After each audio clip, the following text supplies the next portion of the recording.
Cécile, une pétition lancée il y a 10 jours par Philippe de Villiers aurait dépassé le million de signatures. Cette pétition réclame la tenue d'un référendum sur l'immigration, sans quoi, je cite, la France disparaîtra. Voilà ce que dit la pétition. Pour vous, Cécile Duflot, on se trompe de cible.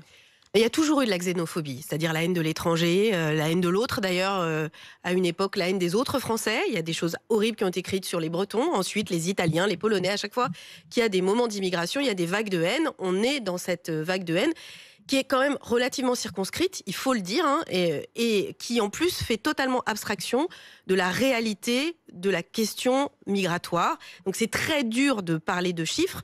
En revanche, ce qui est certain, c'est que de l'autre côté, il y a les patrons, ceux qui font vivre l'économie, qui disent qu'on a besoin de travailleurs immigrés. Et le meilleur exemple, c'est Giorgia Meloni. Elle avait dit qu'elle allait faire un blocus naval. C'est comme ça qu'elle s'est fait élire.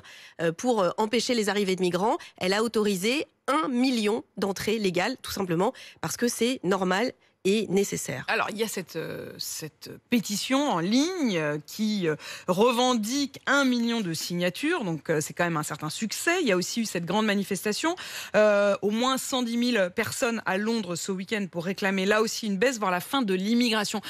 Quel regard vous portez sur ces succès ?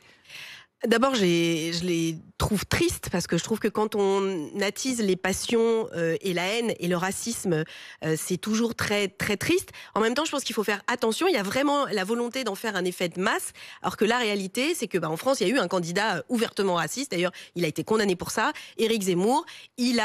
Certains pensaient qu'il allait même pouvoir être élu. Il a recueilli un peu plus de 2 millions de voix, 2,4 millions, je crois. C'est 7% des votants, donc c'est pas beaucoup. Donc il faut faire très attention à se dire ça existe, ça peut contaminer une partie du débat public, mais l'immense majorité de notre pays n'est pas raciste, tout simplement. Ceux qui aujourd'hui réclament pour le coup une immigration, ce sont plutôt les patrons. C'est ce que je vous disais, 3,9 millions, c'est ça les besoins d'ici 2050, exprimés par le patron du MEDEF, mais par toutes les études.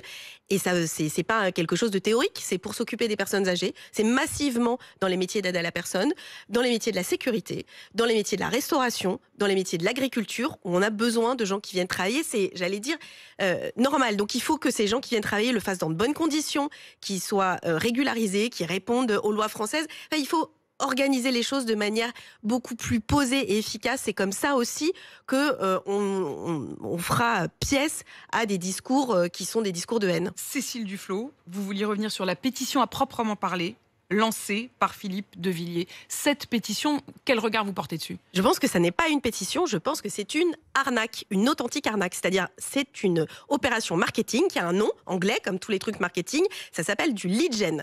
Le lead gen, qu'est-ce que c'est ? C'est créer des contacts pour ensuite leur envoyer de la publicité. D'ailleurs, si on regarde bien la pétition, il y a 2 petites cases à cocher, dont une qui dit « J'accepte de recevoir les informations du JDD ». Donc, qu'est-ce qu'il a comme problème, le JDD ? Il manque sûrement d'abonnés. Donc, qu'est-ce qu'il se dit ? Il se dit que les gens racistes et qui sont contre l'immigration, vu la ligne désormais de ce journal, c'est très triste. Une pensée à tous ceux qui ont été journalistes au JDD. J'ai beaucoup d'attachement à la liberté de la presse. Et ben ils se disent, si ils sont contre l'immigration, ils vont vouloir s'abonner. Donc avec ces signatures, on va leur envoyer des mails pour qu'ils s'abonnent au JDD. Donc c'est une arnaque marketing qui fait ça sur la haine en plus. Donc c'est bien bien triste.